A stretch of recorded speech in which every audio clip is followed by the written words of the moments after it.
Welcome to the AI Language Lab, where teachers thrive and AI comes alive. I'm your host, Jerome, bringing you concise yet powerful episodes filled with practical insights on integrating AI into your language classroom. Each episode is short enough for your commute or coffee break, delivering tasks and strategies you can immediately implement to enhance your teaching. Be sure to check out our companion YouTube video for visual demonstrations of today's practical tasks. Before we dive in, I'm Jerome. I've taught languages for over 20 years and led digital learning departments. I am also an education consultant dedicated to helping language teachers harness the potential of educational technology and AI. My hope is that the AI Language Lab will become a useful companion for everyone, whether you're already comfortable with AI tools or just starting out and feeling a little bit unsure. Today we're unpacking a big one, AI integrity, and how to balance it with AI's potential for feedback and learning. Let's take a wider lens for a moment. AI integrity isn't just a language department concern, it's a whole school conversation or a whole mat. If we want young people to use AI responsibly, then digital citizenship, AI literacy, and ethics must be built into our broader curriculum. This means that schools need clear, shared expectations about what AI use is acceptable for homework, coursework, and everyday classroom learning. And here's a tough reality. Many teachers are already grappling with traditional homework, especially written work, and it's no longer fit for purpose in the age of generative AI. Not because pupils are lazy, but because even the most well-meaning student can be tempted by convenience. Let's be honest. If a teenager can use ChatGPT to generate a French paragraph in 30 seconds and then spend the next 45 minutes on something more fun or relaxing, many will. Not out of malice, but out of opportunity. It's only a very small group of highly motivated pupils who will resist this and stick to the honest route. That doesn't mean we abandon writing. It means that we rethink how, and we may need to shift writing tasks back into the classroom so we can monitor the process, ask for handwritten drafts before typing, make students reflect on how AI helped or didn't, and design tasks that AI can't easily solve, such as personal responses, for example, or in the moment writing some oral commentary. AI use in education isn't going away, so instead of punishing pupils for the tools they have, let's guide them to use those tools in ways that build integrity, thinking, and growth. AI is powerful, but it's not neutral, and as educators, we need to get ahead of the curve. We often focus on how AI saves us time or generates materials, but with today, let's focus on the learner's relationship with AI, how it's used, misused, and how we can guide pupils to use it with integrity. Let's start with a question. When students use AI to help with a writing task, what's their intent? Are they using it to reflect, reword, or revise, or are they using it to avoid thinking altogether? This is where teaching AI, we don't just want students to use AI, we want them to use it really well. That starts with honest conversations about why and when to use AI. It continues with designing tasks that make copying unhelpful. And it deepens when we help pupils evaluate what AI gives back. Is this me, or does this help me grow? In Singapore and parts of the Netherlands, schools are already embedding AI ethics and digital literacy into their national curricula. And researchers from Harvard's Berkman Klein Center argue that early education around AI judgment is essential to long-term digital citizenship. So, what can we do in our language classrooms? Introduce age-appropriate AI use guidelines for language learners. This should reflect your school's broader digital strategy, but include subject-specific examples. For instance, at GCSE level, students may be encouraged to use AI for grammar checking after completing a full draft. At A-level or IB, AI can be part of the brainstorming or planning phase, where students experiment with different approaches to structuring an essay, but are then required to submit both the AI output and a reflective commentary.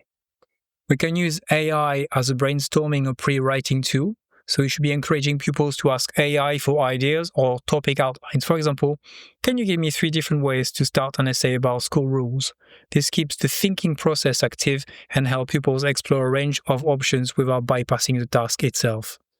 We should embed critical thinking about AI outputs in the classroom routine, teach pupils how to evaluate AI responses, ask them to highlight what works, what doesn't, and what sounds unnatural or very formulaic. Create regular opportunities to compare human versus AI feedback. And finally, use collaborative discussions to write AI suggestions. For example, show an AI written paragraph on the board and ask pupils to edit it, rephrase it, or identify flaws. This builds their editorial skills and makes them less passive when using such tools independently. Teaching integrity around AI is like teaching how to use a dictionary or a calculator. It's there to support the learner, but never to replace the learning process. Let's go into part 2 of our little podcast today. I'm going to be talking about feedback and trying to make it a bit more human. So AI has got its strength in giving feedback, but as educators, we must carefully control how and when students access it. While it may be very tempting to direct students to tools like ChatGPT or Brisk, these open-ended platforms often provide too much, too fast. The result? That people rely on AI to do the thinking for them.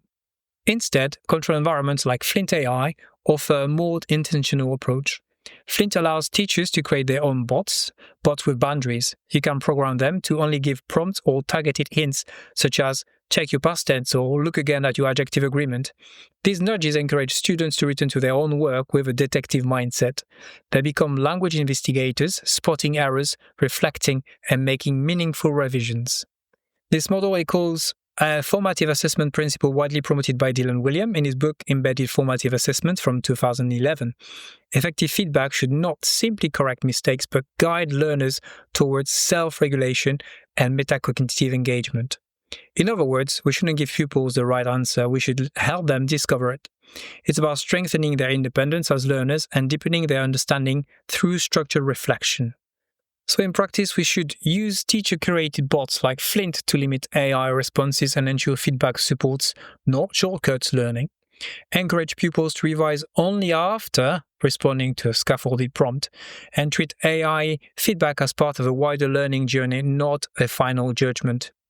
It's really tempting to throw student writing into ChatGPT or the large language models and let it spit out corrections. And yes, AI is fantastic at picking up spelling or grammar mistakes, for example, or unclear phrasing, but we have to ask, what's the purpose of the feedback? Feedback isn't just about errors, it's about trust, it's about connection, it's about recognizing efforts, celebrating growth, and supporting voice. AI can do that, but it can play a helpful support role if we can use it strategically. Here's how. Use AI to give first-wave suggestions. People can check grammar or clarity before submitting to you. Show pupils how to prompt for improvement, not answers.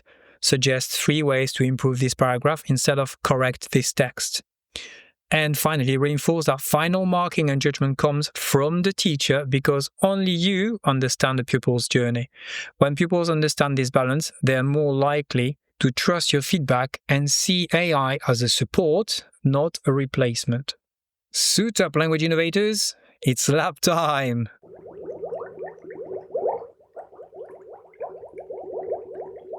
This week, we're heading into Flint AI again to build a feedback process that supports reflection and growth without shortcuts. Here's how it works. In class, pupils will handwrite a short paragraph or 2 in response to a topic you've chosen. This ensures the idea and language are theirs. Pupils take a photo of their handwritten text and upload it into your custom Flint AI bot. The bot programmed by you is designed to give limited focused nudges, not full rewrites. Prompts might include check your past tenses. Do your adjectives agree with your noun? Pupils become language detectives à la Inspecteur Poirot, and they investigate and revise their writing based on 3 or 4 targeted prompts.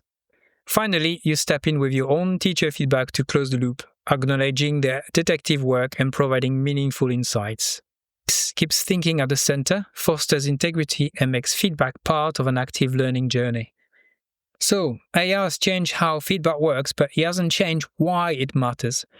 Let's teach students to use AI tools with integrity, curiosity, and purpose, and let's keep human connection, empathy, and encouragement at the heart of language learning. Thanks for tuning into the AI Language Lab, where teachers thrive and AI comes alive. And make sure that to check the video on YouTube to accompany our task today. See you soon, and until then, happy teaching!